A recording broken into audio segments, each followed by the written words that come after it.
ஒரு ஜாதகம் நல்லா கேட்டுக்கிறோன்னா சனி சூரியன் காம்பினேஷனு, சூரியன் சனி காம்பினேஷனு, சூரியன் சனி காம்பினேஷனு, சூரியன் சனி காம்பினேஷனு.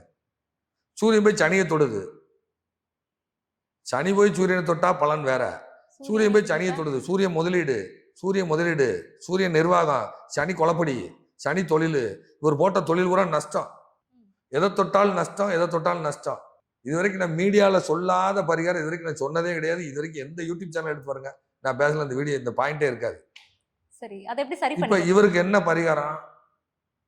நீலபானுன்னு ஒரு மூலிகை, இதை தேடி கண்டுபிடிச்சுக்கோங்க. நான் பார்த்துருக்கிறேன். இப்போ எனக்கு இது எங்கே இருக்குன்னு தெரியல, நான் எங்கேயோ இடத்துல பார்த்துருக்கிறேன். ஆனால் தேடிக்கோங்க, இதை எடுத்துட்டு வாங்க, நான் செஞ்சு தரேன் அப்படின்னு சொல்லியிருக்கிறேன். அந்த மூலிகை எப்படி அந்த தாயத்தில் அடைக்கிறது, அதுக்கு என்னென்ன சாப நிவர்த்தி பண்ணுறது, சாப நிவர்த்தி மந்திரம் சொல்லியாச்சு அவர்கிட்ட. இது சாப நிவர்த்தி மந்திரம். தகுந்த ஆளை கொண்டு வந்து இந்த மூலிகையை எடுத்து கொண்டு வாங்க, நான் ரெடி பண்ணி தரேன். அது எப்போ தாயத்தில் அடைக்கணும், அதுக்கு என்னென்ன மெத்தட்லாம் இருக்குது. இதை தேடுறதுக்கு நேரம் இல்லையே எனக்கு. நீலபானுன்னு ஒரு மூலிகை இருக்குது, அது எப்போ எடுக்கணும் கணக்கு இருக்குது. அந்த ஜாதகருக்கு எது லாபகரமான நாள் அப்படின்னு கணக்கு இருக்கு. அந்த திசைக்கு லாபாதிபதி யாரு கணக்கு இருக்கு.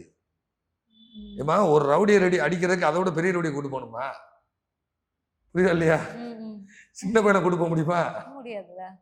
அந்த மாதிரிதான். அந்த மாதிரி அது எல்லாருக்கும் அது வராதுன்னு நான் சொல்ல வரேன்.